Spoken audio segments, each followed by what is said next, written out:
नेता Narendra Modi, Narendra Modi, Narendra Modi, JP Nadda, JP Nadda, Amit Shah, Amit Shah, Bharat माता की।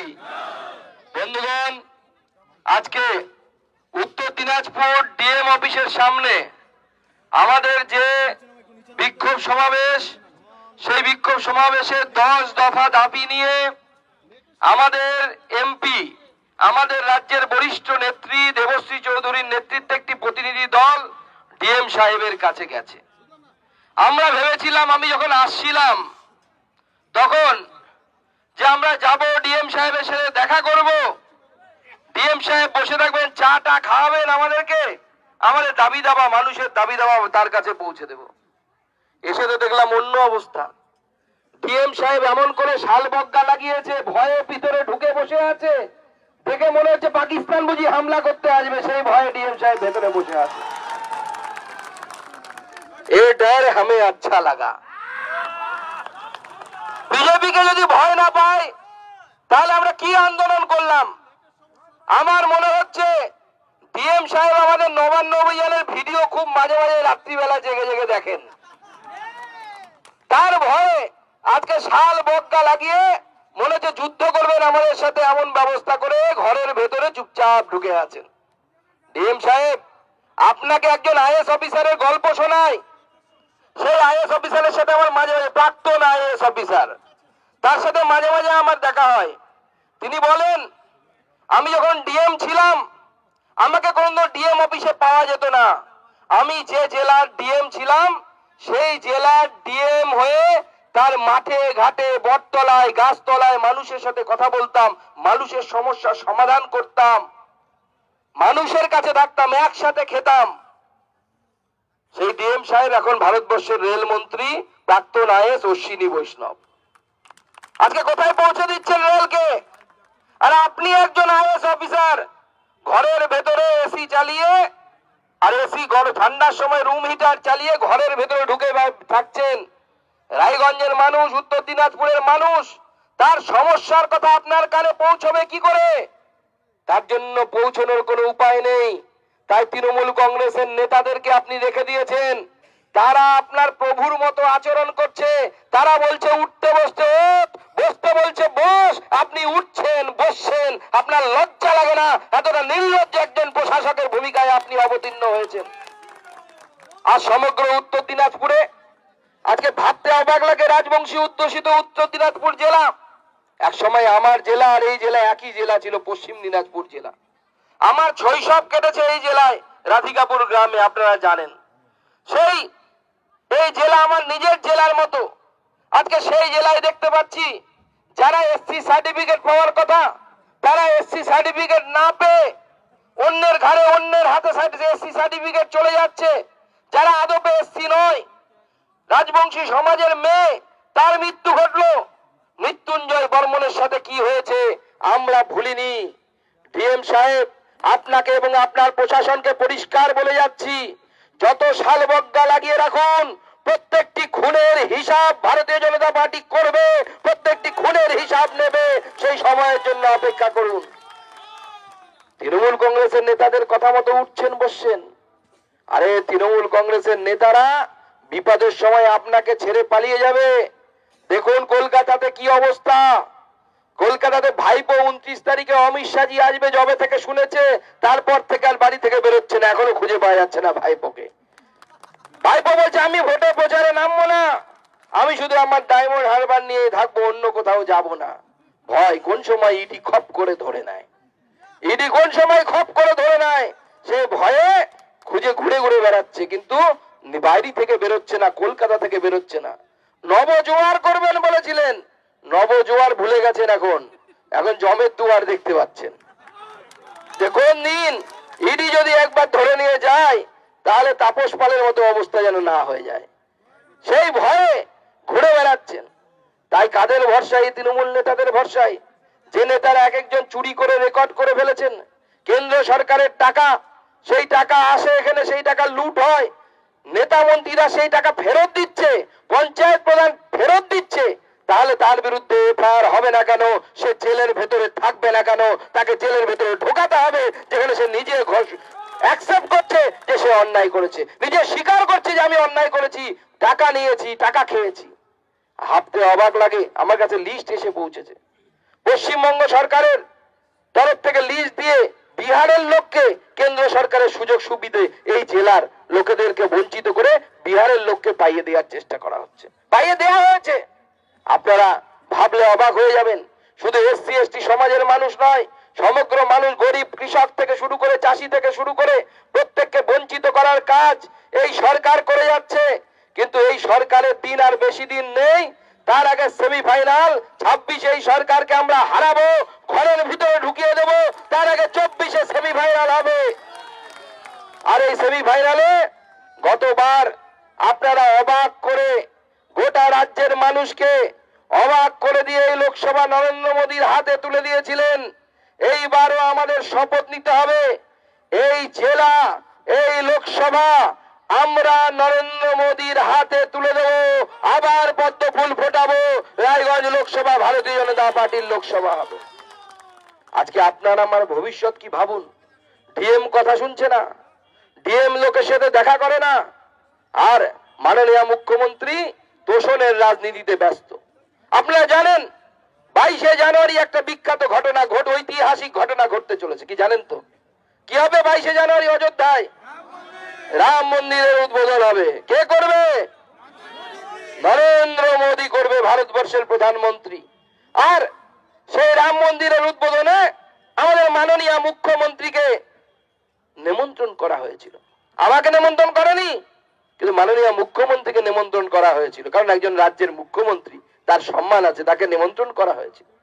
মুখ্যমন্ত্রী বলছেন আমি যাব না। মুখ্যমন্ত্রী যাবেন না আমরা জানি, কারণ মুখ্যমন্ত্রী তোষণে চলে। আর রাম বিরোধীদেরকে আমাদেরকে এবার নির্বাচনে আবার পরাজিত করে উচিত শিক্ষা দিতে হবে। কি দেব তো? তাহলে আমার সাথে জোরে বলুন, জয় শ্রীরাম, জয় জয় শ্রীরাম। আজকে মাননীয় মুখ্যমন্ত্রী আজকে রাজ্যকে কোন জায়গায় নিয়ে গেছে। আর উল্টো দিকে নরেন্দ্র মোদীকে দেখুন, রাজ্যে চাকরি নেই, এখান থেকে ট্রেন ভরে ভরে লোক দৌড়চ্ছে বেঙ্গালুরু, কখনো গুজরাট, কখনো দিল্লি। আমার নিজস্ব অভিজ্ঞতা আছে। আমি যখন শিলিগুড়িতে চাকরি করতাম, এনজিপি থেকে একবার জেনারেল কামরার টিকিট কেটে জেনারেল কামরায় উঠেছিলাম আমি মালদা আসবো বলে। গোটা উত্তরবঙ্গের অবস্থা সেদিন বোঝা গেছিল। 3-4 ঘন্টার জার্নি, আমাকে বাথরুমে দাঁড়িয়ে আসতে হয়েছিল। এত প্যাসেঞ্জার কোথায় যাচ্ছে? কাজ নেই, কাজ করতে কেউ বেঙ্গালুরু যাচ্ছে, ভাবুন। আর উল্টো দিকে ভারতবর্ষের মাননীয় প্রধানমন্ত্রী নরেন্দ্র মোদী গরিব মানুষের কথা চিন্তা করে গরিব কল্যাণ যোজনায় ঘোষণা করে দিয়েছেন, নরেন্দ্র মোদী সরকার আবার 24-এ আসবে। আগামী 5 বছর বাংলার 6,01,00,000 মানুষকে বিনে পয়সায় রেশন দেবে নরেন্দ্র মোদী, চাল দেবে নরেন্দ্র মোদী, ডাল দেবে নরেন্দ্র মোদী। নরেন্দ্র মোদী সরকার এই কথা রেখেছে। ভারতবর্ষ কোন জায়গায় চলে যাচ্ছে? আমার আপনার পকেটে যে মোবাইল আছে, সেই মোবাইল আগে এক সময় যদি খুলে দেখতেন, 14 সালের যদি আগের মোবাইল কারো কাছে থাকে, খুলে দেখুন, স্টিকার লেখা থাকতো আগে মেড ইন চায়না, চায়নাতে তৈরি। ভারতবর্ষের 90% বেশি মোবাইল চীন দেশে তৈরি হতো, তারপরে আপনার এখানে আসতো, আমার কাছে আসতো। আজকে ভারতবর্ষ গোটা পৃথিবীর মধ্যে দ্বিতীয় বৃহত্তম মোবাইল তৈরির দেশে পরিণত হয়েছে। সব থেকে বেশি মোবাইল দ্বিতীয় দেশ হিসেবে আমরা তৈরি করছি, নরেন্দ্র মোদী করেছে। আগে তো ছিল না। তাহলে আগে যদি হতো, তাহলে 14 সালের আগেও তাই থাকতো। আজকে ভারতবর্ষের প্রত্যেকটি মোবাইলে দেখুন মেড ইন ইন্ডিয়া লেখা, আমরা গর্বের সাথে দেখছি মেক ইন ইন্ডিয়া লেখা। এই পরিবর্তন নরেন্দ্র মোদী করেছে, এই পরিবর্তন নরেন্দ্র মোদী নিয়ে এসেছে। আজকে কয়েকদিন আগে আমি খবর পড়ছিলাম, আরে টেসলা বলে একটি কোম্পানি আছে, যারা পৃথিবীতে সব থেকে বড় কোম্পানি, যারা ইলেকট্রিক ভেহিকেল তৈরি করে, অর্থাৎ ইলেকট্রিক দ্বারা চালিত 4 চাকা তৈরি করে। আমার গাড়িটা পেট্রোলে চলে, আপনার গাড়িটা হয়তো ডিজেলে চলে। ওরা যে গাড়ি তৈরি করে সেই গাড়ি ইলেকট্রিসিটিতে চলে, অর্থাৎ কারেন্ট দিয়ে চার্জ করলে চলবে, তেল পেট্রোল ঢালতে হবে না। পৃথিবীর 1 নম্বর কোম্পানি। তারা ভারতবর্ষে প্রথম কারখানা খুলতে আসছে। কোথায় খুলছে? নরেন্দ্র মোদীর গুজরাটে। শুনতে আমাদের গল্প মনে হয়, রূপকথা মনে হয়। এত মোবাইল তৈরি হচ্ছে, কারখানা খুলছে, পশ্চিমবঙ্গে তো কারখানা খুলতে দেখি না। মুখ্যমন্ত্রীকে তো দেখি না কোন একদিন তিনি কোন কারখানার ফিতে কাটছেন।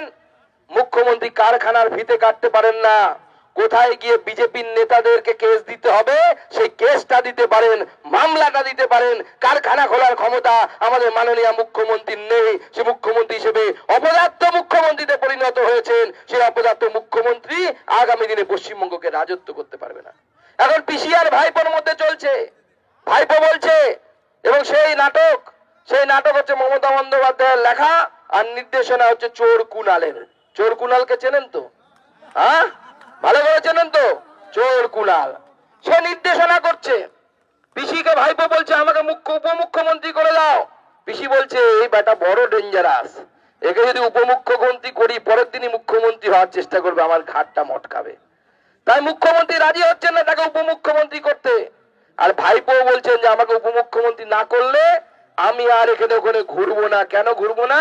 কারণ ভাইপো বুঝে গেছে যে তিনি ভাইপো থেকে দাদু হয়ে গেলেও মুখ্যমন্ত্রী হবেন না। তার আগে ইডি তার ঘাড় ধরে তাকে জেলের ভেতরে চালান করবে, জেলের ভেতরে যাবে। সেই জন্য সে বুঝে গেছে মুখ্যমন্ত্রী আর হওয়া হচ্ছে না। তাই পিসি থেকে এখন দূরে দূরে থাকছেন। তাই পশ্চিমবঙ্গের ভবিষ্যৎ যদি একমাত্র রক্ষা করতে পারে ভারতীয় জনতা পার্টি, নরেন্দ্র মোদীর সরকার পারে। গোটা দেশ এগিয়ে যাচ্ছে।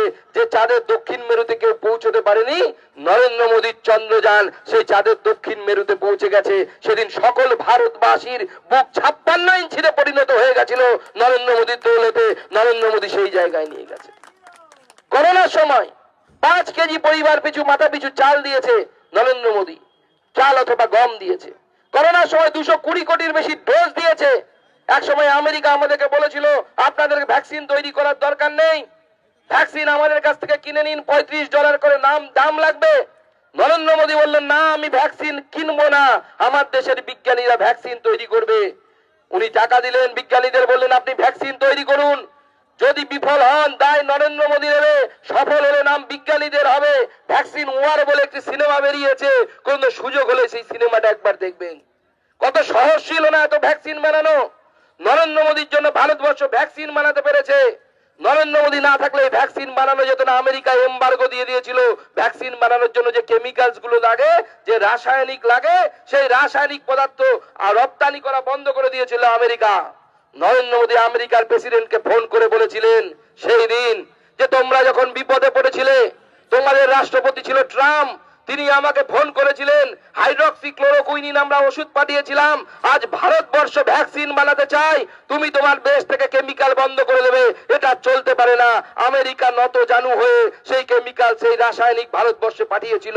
নরেন্দ্র মোদীর নেতৃত্বে ভারতবর্ষ দুখানা ভ্যাকসিন বানিয়ে দেশে 220 কোটি ডোজ দেওয়ার ব্যবস্থা করেছে। এটা নরেন্দ্র মোদীর করিশ্মা, নরেন্দ্র মোদীর করিশ্মা। পাপুয়া নিউগিনির রাষ্ট্রপতি নরেন্দ্র মোদীকে দেখে প্লেন থেকে নেমে পা ছুঁয়ে প্রণাম করে। আমরা অবাক হয়ে গেছিলাম দেখে। একটা কালো মানুষ যাকে আমরা কোনোদিন দেখিনি, ভারতীয় সংস্কৃতির সাথে পরিচয় নেই, তিনি বলছেন নরেন্দ্র মোদীকে পা ছুঁয়ে প্রণাম করছেন। আমরা খোঁজ করেছিলাম, বিদেশ মন্ত্রীকে জিজ্ঞেস করেছিলাম, এস জয়শঙ্করকে, যে কি ব্যাপার বিদেশ মন্ত্রী একজন বিদেশি লোক হয়ে নরেন্দ্র মোদীর পা ছুঁয়ে প্রণাম করলেন, কি ঘটনাটা বলুন। উনি আমাদের এক মিটিং এ সেই ঘটনা বললেন। আমাদের পাপুয়া নিউগিনিতে যখন প্রধানমন্ত্রী নরেন্দ্র মোদী পৌঁছচ্ছেন, সেই সময় ভারতের রাষ্ট্রদূত ওখানে দাঁড়িয়ে আছে আর পাপুয়া নিউগিনির প্রধানমন্ত্রী দাঁড়িয়ে আছে। পাপুয়া নিউগিনির প্রধানমন্ত্রী আমাদের রাষ্ট্রদূতকে জিজ্ঞেস করছেন যে আপনাদের দেশে কাউকে সম্মান করতে গেলে আপনারা কিভাবে সম্মান করেন। তো আমাদের রাষ্ট্রদূত বলেছেন যে আমরা নমস্তে বলি, নমস্তে বলে সম্মান করি। তো বলছে না না না, আরো বেশি সম্মান করতে গেলে কি করেন। তো বলছে না, আমরা নমস্তে করি, আমাদের রাষ্ট্রদূত বুঝতে পারছেন না। তখন পাপুয়া নিউগিনির প্রধানমন্ত্রী আমাদের রাষ্ট্রদূতকে জিজ্ঞেস করলেন যে আপনার সাথে যখন আপনার শিক্ষক মহাশয়ের দেখা হয়, যখন মাস্টার মশাইয়ের দেখা হয়, তখন আপনারা কি করেন। আমাদের রাষ্ট্রদূত বললেন আমরা আমাদের শিক্ষকদেরকে রাস্তায় বা বাড়িতে কোথাও দেখা হলে পা ছুঁয়ে প্রণাম করি। পাপুয়া নিউগিনির প্রধানমন্ত্রী বললেন নরেন্দ্র মোদী যখন নামবে তার পা ছুঁয়ে প্রণাম করব, কারণ তিনি আমার কাছে শিক্ষকের মতো, তার দেখানো পথে আমরা চলছি। আরে সমগ্র ভারতবাসী অবাক হয়ে দেখলো যে একজন চালার ছেলে, সাধারণ মানুষের ছেলে, সে বিমান থেকে নামলো, বিদেশি রাষ্ট্রপ্রধান, তার সে এগিয়ে এসে কালো চামড়ার মানুষ নরেন্দ্র মোদীর পা ছুঁয়ে প্রণাম করছে। যে ইংরেজরা ভারতবর্ষ 200 বছর শাসন করেছে, কলকাতার ক্লাবগুলোতে, পুরনো ক্লাবগুলোতে লেখা থাকতো dogs and Indians are not allowed, অর্থাৎ কুকুর এবং ভারতীয়রা ভিতরে ঢুকতে পারবে না, ভারতীয়রা ঢুকলে পরে ঘাড় ধাক্কা দিয়ে তাদের বের করে দেওয়া হতো। সেই দেশের রাষ্ট্রপ্রধান ঋষি সুনাক বলছে আমি নরেন্দ্র মোদীর ফ্যান, নরেন্দ্র মোদীর দেখানো পথে আমি চলি, এটা নরেন্দ্র মোদীর অ্যাচিভমেন্ট। এই জায়গায় নরেন্দ্র মোদী ভারতবর্ষকে নিয়ে গেছে। আমরা বলছি না। মর্নিং সার্ভে বলে একটি বেসরকারি সংস্থা আছে, যারা গোটা বিশ্বে সার্ভে করে দেখেন যে গোটা বিশ্বের 1 নাম্বার নেতাকে। গোটা বিশ্বের 100 জন মানুষের মধ্যে 76 জন মানুষ, 76% মানুষ, 76% মানুষ ভোট দিয়েছে গোটা বিশ্বের একম এবং অদ্বিতীয় নেতা নরেন্দ্র মোদী। তিনি আমার আপনার নেতা, সেই জন্য আমরা গর্ববোধ করি। আজকে বন্দে ভারত এক্সপ্রেস, অমৃত ভারত এক্সপ্রেস, রেল যোগাযোগ ব্যবস্থা, আপনাদের ডাল খোলা হয়ে যে ন্যাশনাল হাইওয়ে চলে গেছে, ইসলামপুরের যানজটকে আর আমাদেরকে ফেস করতে হয় না, বাইপাস হয়ে আমরা ইসলামপুর পার করে চলে যাই। নরেন্দ্র মোদীর দেখানো দিশাতে হচ্ছে, নরেন্দ্র মোদীর সরকারের আমলে হচ্ছে এবং আমাদের এমপির নিরলস পরিশ্রমে হচ্ছে। তাই আগামী দিনে এই লোকসভা আরো একবার আমাদের নরেন্দ্র মোদীর হাতে তুলে দিতে হবে। কি দেব? তো দেব। অনেকে মনে হচ্ছে দেবে না ভাবছে, দেব তো? সবাই ঠিক বলছেন, কথা দিচ্ছেন, হবে। নরেন্দ্র মোদী একটা পদ্ম ফুল পাবে রায়গঞ্জ থেকে, পাবে। মৃত্যুঞ্জয় বর্মনের মৃত্যুর প্রতিবাদ করতে হবে। রাজেশ তাপস আজও শুয়ে আছে, বিচার পায়নি, সে বিচার করতে হবে।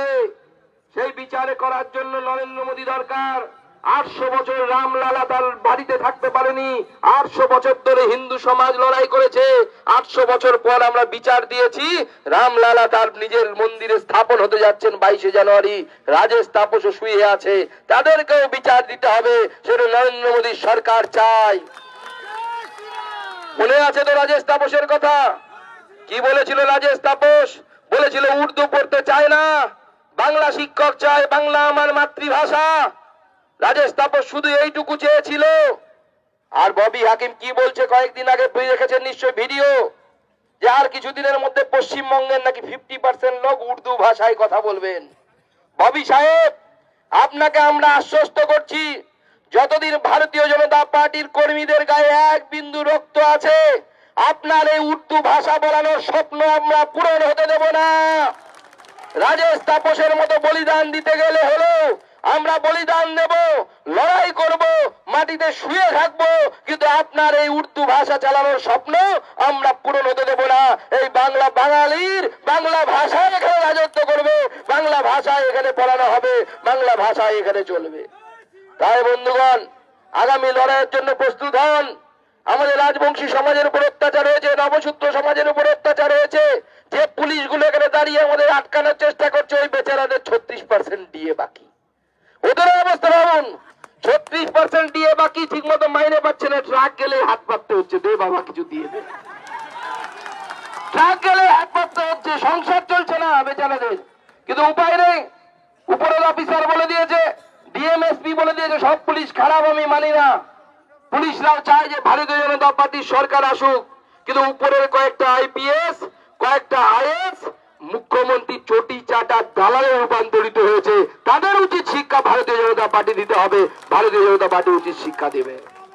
আমাদের ডিএম সাহেব খবর নিশ্চয়ই রাখেন, ঝাড়খণ্ডের একজন আইএস অফিসার সে কিন্তু জেলে গেছে। অতএব আইএস হলে যে জেলে যেতে হবে না এরকম কোনো কারণ নেই। যে সমস্ত আইএসদের, আইপিএসদের সারদা অথবা গরু পাচারের নাম আছে, আমরা জানি কাদের কাদের নাম আছে, সব ব্যবস্থা হবে। আমাদের 2 জন এমএলএ এখানে জিতেছিল যারা গদ্দারি করে চলে গেছে, কি জানেন তো? আপনাদের কালিয়াগঞ্জের এমএলএ চলে গেছে, রায়গঞ্জের এমএলএ চলে গেছে, তাদেরও ব্যবস্থা হবে যদি না নাক্ষর দিয়ে ফিরে আসে, তাদেরও ব্যবস্থা হবে। সেই দিন আসছে, সেই দিনের জন্য প্রস্তুত হন। সবাই মিলে একত্রিত ভাবে আমরা লড়াই করব, নরেন্দ্র মোদীকে রায়গঞ্জ আরো একবার তুলে দেব। সেই তুলে দেওয়ার প্রতিজ্ঞা আমার সাথে নিন, কি দেবেন তো? আরেকবার জিজ্ঞেস করছি, তাহলে প্রতিজ্ঞা নিন আমার মতো হাত মুঠ করুন, আমার সাথে বলুন ভারত মাতা কি, ভারত মাতা কি, বিজেপি জিন্দাবাদ, বিজেপি জিন্দাবাদ, বিজেপি জিন্দাবাদ, ভারত মাতা কি, ভারত মাতা কি, জয় শ্রীরাম, জয় জয় শ্রীরাম। ধন্যবাদ।